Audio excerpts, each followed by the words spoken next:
I've always been a proponent of do the job, do it well. When you're a family, everyone in the family has to be treated with respect. I couldn't have done this without you. Coming here to K-State, you've been my confidant and in the room with me. I want to know who you really are, right? You can put whatever you want on paper, but that doesn't really matter. His teachers, they meet the learner wherever he is. They don't care what you know. They know how much you care. Be aggressive. Let's win. Here we go.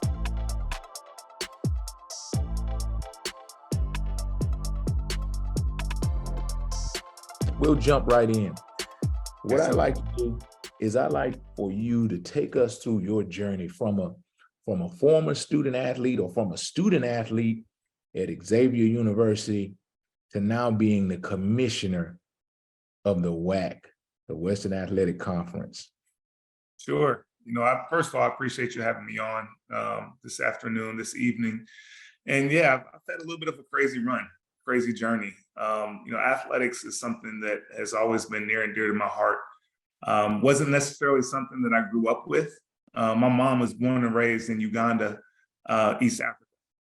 And not that I grew up in a single parent household. My parents were both involved. My parents got divorced early on, but my dad was still a big part of my life. My stepdad was a huge part of my life, as well as my stepmother. But my mom didn't grow up with athletics. That wasn't something that was preached, being from Africa. So she never pushed me into it. It was just something I kind of fell in love with early on. And, I started playing basketball when I was in 5th grade, and I loved it. I was the kid who was riding my bike to the park every day, or, playing sandlot baseball or whatever the case may be, like wanted to be around athletics. And people laugh when you kind of talk about all the things that I've done from an athletic standpoint, played collegiately, played professionally in Europe, coached for 10 years, which I'll get into that stuff. But my mom, who has always been a great supporter and probably the hardest worker I've ever been around, she's probably been to 10 games that I've ever been a part of. It wasn't because she didn't love me. It wasn't because of anything other than, she was busy, she was working, she was providing, and that just wasn't her thing. And it wasn't a slight, it just happened to be part of the deal. But I did play at Xavier University. I actually started off as a late bloomer, and I went to Vanderbilt University at a high school. And I was late recruited, late signee. Went there because academics were important, because that was preached within our household. And I also went there because it was the SEC. It was big time athletics mixed with high academic standards, and that was good enough for me at the time. And so spent 2 years there, had a great experience, loved Nashville, enjoyed playing the SEC. But after 2 years of playing quite a bit, decided to transition and transfer. And that was at a time when, not like it is now, where that required sitting out a year. And for me, sitting out a year was, maybe the best thing that ever happened. It allowed me to get my body in order, to get healthy, to get stronger, to get in fantastic shape, and have a really nice playing career at Xavier for the next couple of years. And more than anything, it also allowed me to complete my MBA. And, that was something that's special too, that I walked away from college with both an undergrad and a grad degree without any debt. And so once I finished playing at Xavier, late in my senior year, things were going really well. I had been player of the week in the Atlantic 10 like 6 times during the course of my senior year, leading the team in scoring and rebounding. We were a good team. And in February, in a freak accident in the game, I broke my leg. And at that point, everything kind of stopped. Like, what does this mean? I had already been invited to Chicago pre-draft camp and all that stuff. Not to say I was going to be an NBA player per se, but I was going to have a chance, maybe a 2nd round pick, or I was certainly going to be a guy in camps and whatnot. And everything stopped when I broke my leg. And then it was kind of like, what do I do next? And I rehabbed it. I went through the process. I ended up going overseas and playing in Germany for a year. So I sowed those oats and enjoyed that experience. But after a year, I realized that I was never going to get quite back to where I once was. And the doctors also said, you know what, you can keep playing, but when you're 35, you're not going to be in a position to run around with your future kids in the way that you're going to want to be able to do. And I was not making millions of dollars. I was making a nice little living playing in Europe. And so the decision was, okay, let's walk away and try to do something different. And at the time, I was quite honestly a little bit jaded from an athletic standpoint. Basketball was taken away from me, not because of my ability, but more my availability and health. And so I went and took a job working corporately for the Cintas Corporation, which was a sponsor for Xavier. And so I had a little bit of a connection there, which was fantastic. Did that for a year. And then I had an opportunity to get into coaching. Sean Miller, who I played for at Xavier, who's back as the head coach currently, took the Arizona job. And Chris Mack became the head coach at Xavier, he was an assistant when I played there. And he asked me if I wanted to come back and start my coaching career at Xavier as part of his first staff. And I jumped at the opportunity. I had enough time to be away from it, and I knew I really missed it. And so I went back to Xavier, started as director of basketball operations, and then that kind of kicked off a 10-year run of being an assistant coach at Xavier and Ball State and Winthrop and Furman. So I kind of covered the gamut in terms of being from a low major to high major, and kind of saw a lot of different aspects of college basketball from the sideline. After doing that for 10 years, I had a very young family. I had 2 kids that were under 2. And my wife and I decided that, I think that it's time for a transition. It's time for something different. And my wife encouraged me to take a little bit of a step and a leap on faith, and to try to do something that was maybe outside of my wheelhouse. I knew I loved sports. I knew I wanted to stay involved in college athletics, but I also knew I didn't want to be an assistant basketball coach for the next, 25 or 30 years. And so I took a little bit of a flyer, took a pay cut, and took a position at the NCAA headquarters as an assistant director of basketball development at the NCAA, which was a fantastic opportunity, not just because of the role, but because I came into the NCAA at a time where so many things were taking place. This is the beginning of the transfer portal conversations, and not having to sit out, the one-time transfer policy, NIL, all these things are starting to hit the fan at the same time in terms of the conversations. And I had just spent 10 years being a Division I basketball coach. And knowing the NCAA, there wasn't a ton of people there at that time that had practical real-world experience. And so that allowed me to be a part of conversations that, quite honestly, were above my pay grade. Yeah. And which was a blessing, because it allowed me to get into rooms that I wouldn't have had the ability to be in. And, the more you're in those rooms, the more you can kind of speak up, you can show your worth and your acumen in the situation. Then people kind of started to take me under their wing and said, hey, you know what? Maybe being in a conference office would be a good place for you. And I had an opportunity. Mike Oresco hired me at the American Athletic Conference to run men's and women's basketball at a crazy time during COVID, and trying to figure out all the traps that existed, from testing to moving games to all that stuff. And it was like dog years, because the amount of time and connection you had with the athletic directors and all the touch points, it felt 1 year feels like 3 years or 4 years. And so it was a fantastic experience. And from there, I got a random phone call from Daniel Parker's search firm, and said that asked if I would be interested in being a part of the WAC commissioner search. And at the time, I didn't know anything about necessarily being a commissioner, other than I knew who some of them were. But I said, yeah, absolutely, I'll go through the process, thinking at the time, this is an opportunity to get to know a search firm, to interview, just to gain experience. And I was fortunate that I went through the process, and the presidents liked some of the creative ideas and whatnot, and maybe the outside of the box thinking that I was trying to bring to the table. And they gave me an opportunity. And we're 2 years into it, and I think we're moving the needle a little bit. So it's been a really exciting run. Wow. Funny how, like you said, you go into it with your idea of how this thing is going to work, and it happens a totally different way, and that can happen all throughout our lives. So that was a tremendous story, and incredible blessing for you.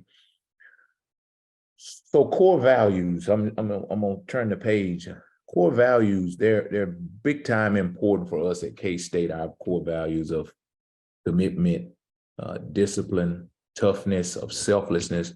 Those are big time important in the things that we do. And sometimes I talk to coaches, I talk to friends, I talk to student athletes about the fact that, for us in our program, man, that's not cliche.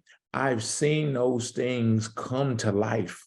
And so they, like I said earlier, they're very important to us because we've seen them come to fruition in the way we do things every day.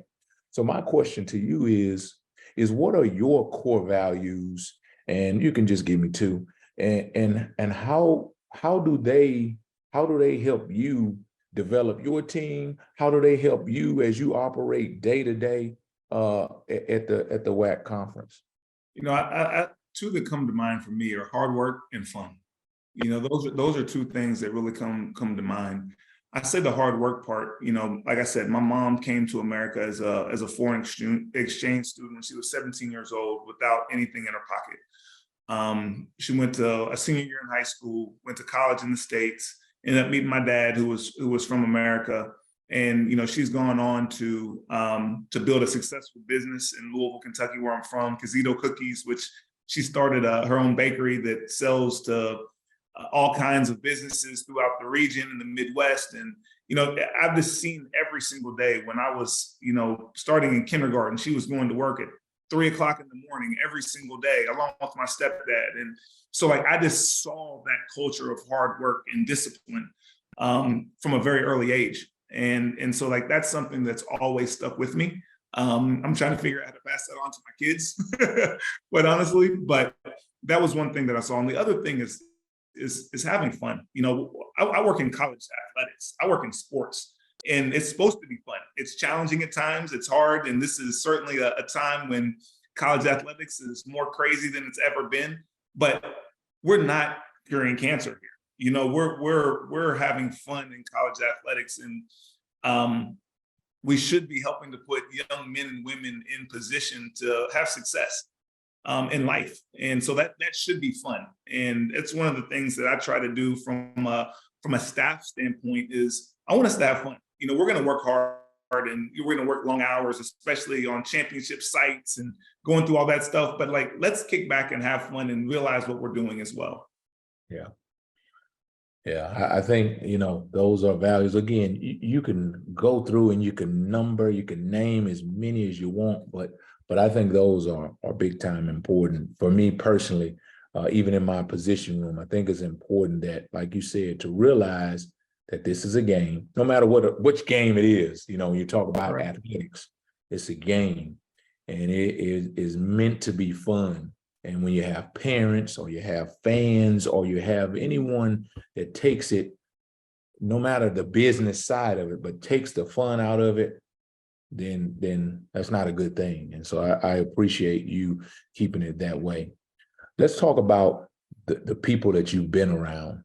Of course, this is a podcast about leadership, but I'd like to ask you, who are the best leaders that you've been around? And what are some of the things that they brought to your life, brought to you as a leader?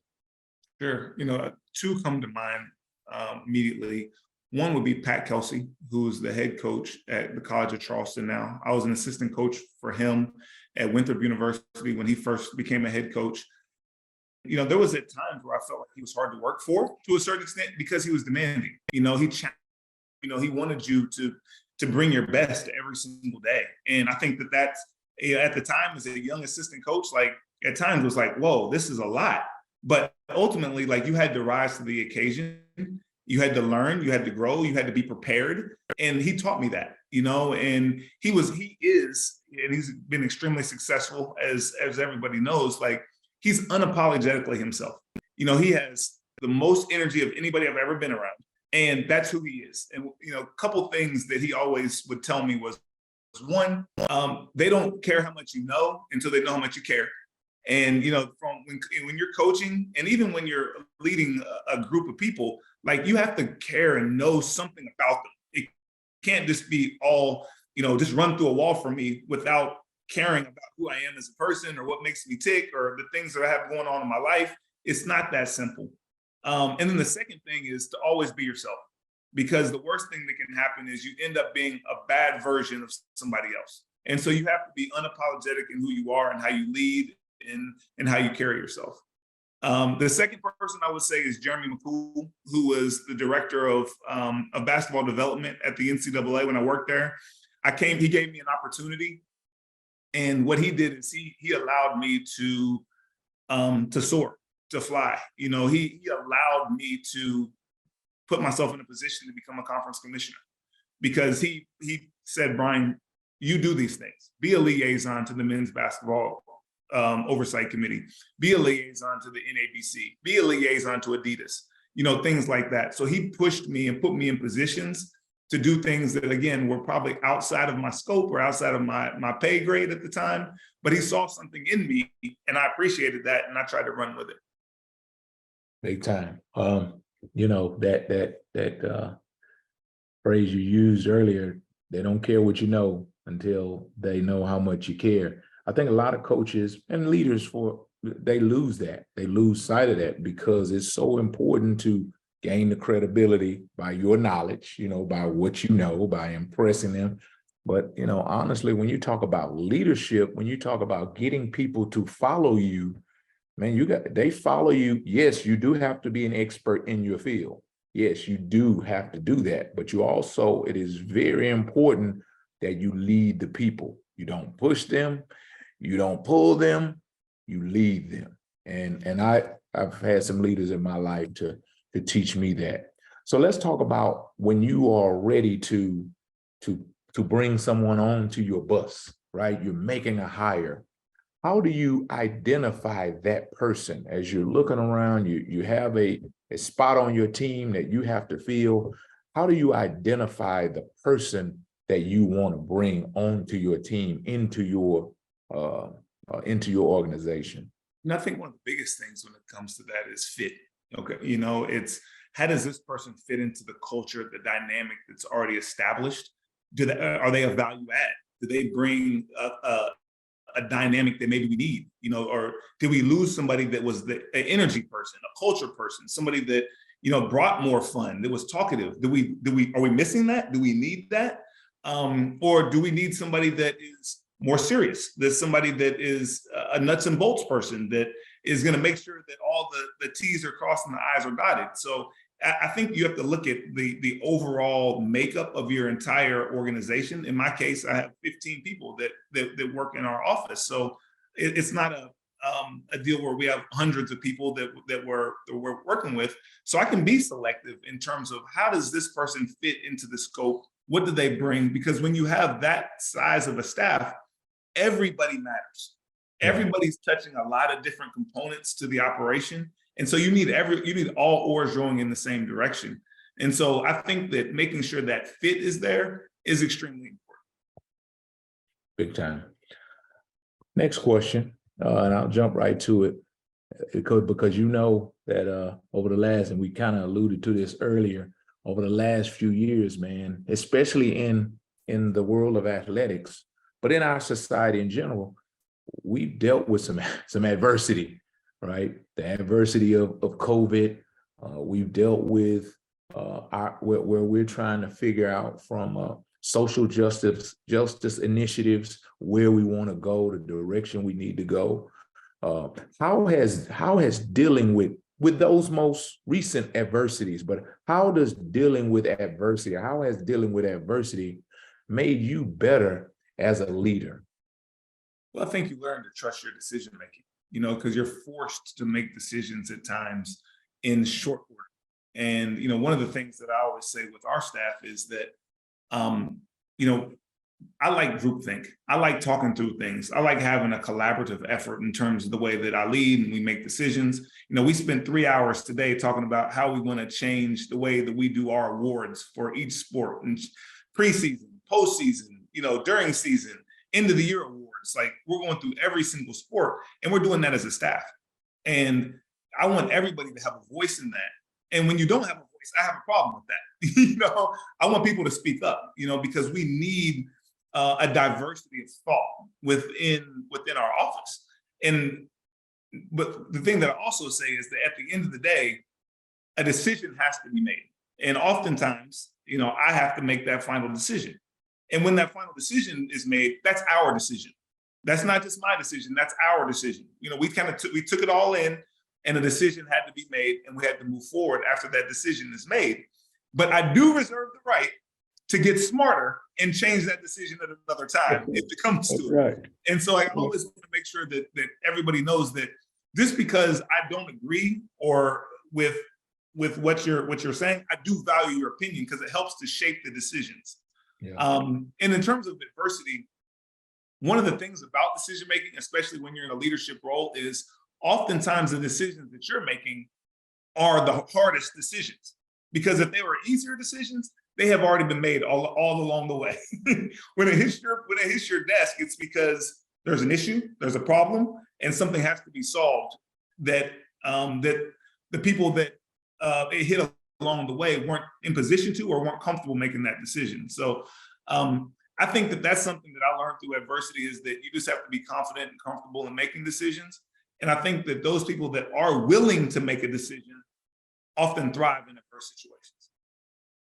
Yeah, I think you made two really good points there. And the first being that there is strength in diversity, in diverse thought, there's strength in that. You have a guy who is from the Midwest, and you have a guy who is from the Deep South, right? There's diversity in those experiences because guess what? You may have people who you're dealing with who are from those respective locations.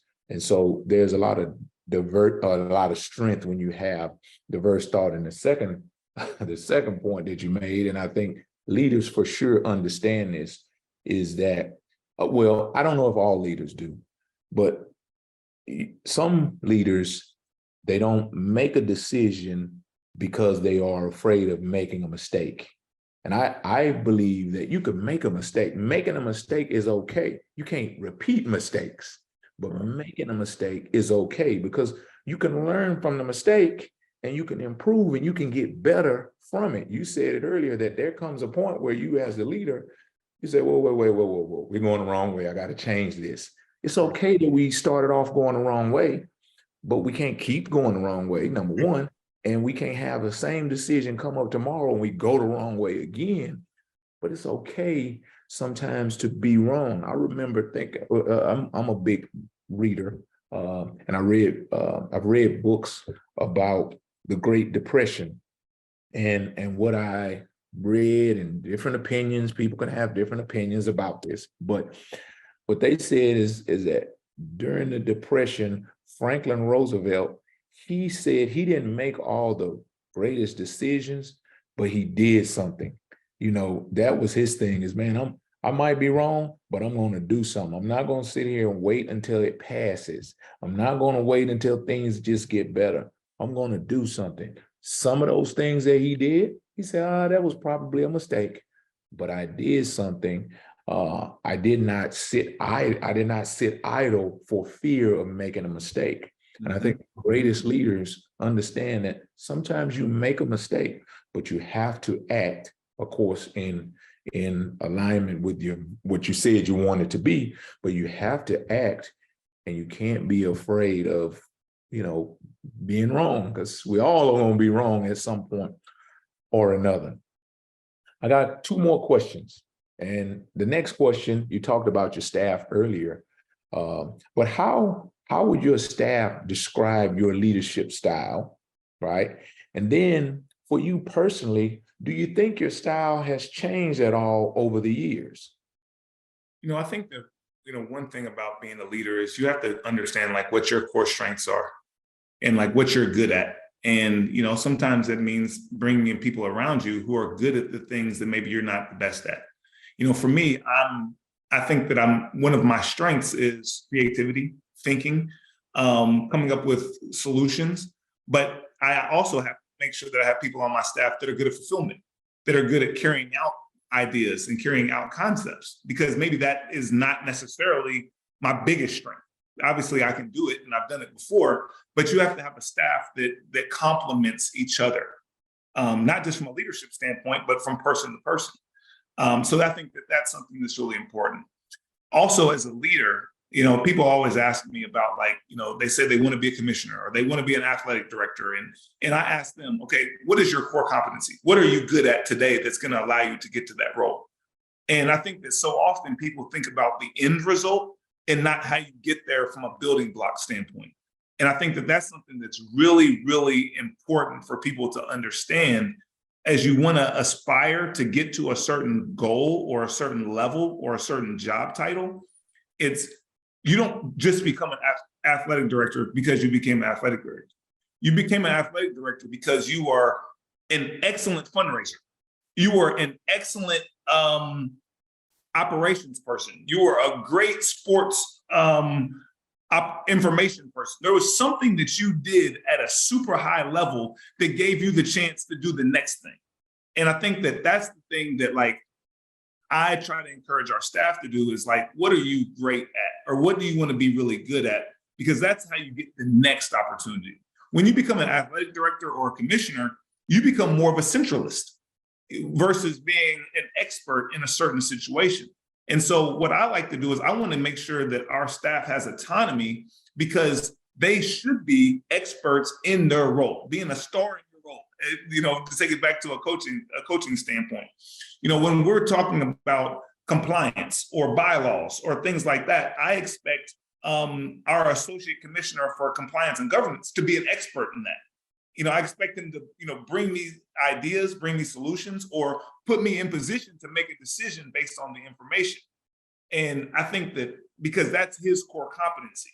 And so I think that from a leadership standpoint, what I try to do is I try to give autonomy to our staff to be creative as possible, to think outside the box in their area.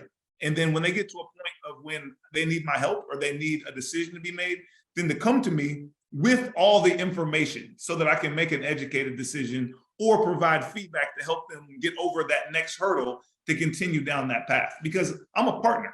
I'm trying to help them get to whatever goal it is from their own career standpoint, but also to get our conference to where we want it to be.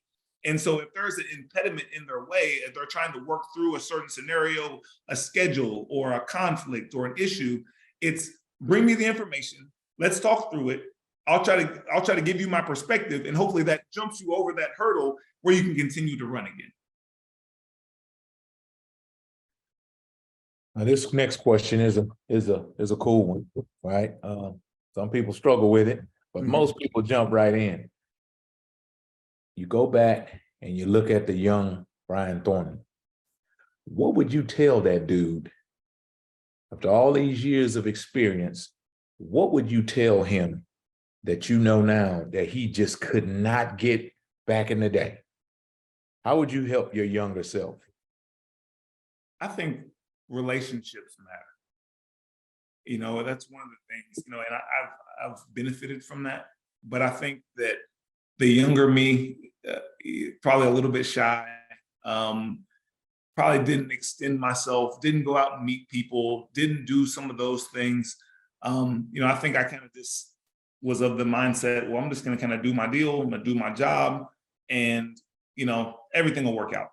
And by and large, it has. I'm totally blessed, and I'm thankful for that. But I think that being more willing to embrace new relationships, to talk to people, and to do that earlier. That's something I've done as I've gotten older, but I would tell myself, get out of your comfort zone and be willing to be a little bit different from that standpoint. Yeah, I think that's that's great advice to that young dude.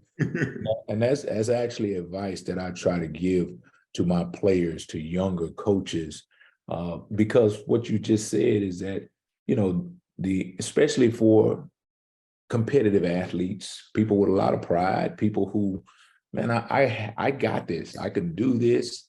And that's what I find is that I don't need any help from anyone. And if I just do my job, if I do great work, people will see it. But what I say to them is that, man, that's true. But you said it earlier, you want to have partners, you want to have allies along the way. And allies, they don't mean people who are older than you. Sometimes that ally is your opponent. it's a guy you are competing against. Sometimes it's a teammate, and they won't always be great days. There'll be some days where you'll have a struggle. And so when you do that reach that you just talked about, and you give yourself an opportunity when you're struggling, someone that you created that relationship with, they can see it. And without you asking for help, I said, man, you know what, you need help. Hey, what's going on? You know what I mean? And so that reaching that we learned, because I would say that I was the same way earlier in my life, is that I had it. I didn't need any help. I'm good. And you'll see my work, and you'll reward me from that, and so you have to have people in your life that you can talk to about anything, that you can vent to, people that'll shoot you straight, and somebody that will say, hey, Brian, I think you're missing the boat on this one. I think that you're off base here. Or people that will encourage you as well. Like, you have to have people that will speak truth to you, and you have to seek that out, because without it, like you said, when you're a leader, it's a lonely position at times, being in leadership, because everybody is looking to you for certain answers. And if you don't have somebody that you can bounce stuff off of, or somebody that is willing to tell you, and sometimes you have to have somebody on your staff that's willing to say, hey, I'm with you on this, but are you sure? Or have we thought about this in a different way? And you have to be big enough and man enough or woman enough to take that in, digest it, and say, am I right here? Or do I need to relook at this in a different way? And so you have to take the ego out of it and understand that the goal is to get to the best outcome. And I think that is a challenge, because the leader, who was I talking to? Man, I can't remember who I was talking to on this podcast about the fact that Kevin Anderson, that's who it was. We were talking about the fact that the leader has to be willing to be vulnerable, has to be willing to say, I don't know, has to be willing to say, I was wrong, because that's a challenge, because people look at the leader, and the leader is supposed to be fortified. He's supposed to be strong. He's supposed to have all the answers. Otherwise, why are you in this position? Mm-hmm. Nobody's perfect, and so I think there's great strength when a leader can say, nope, I messed that one up. Hey, guys, ladies, I need help. I think there's strength in that. Of course, we get taught something differently, but there's considerable wisdom and strength when you're able to do that.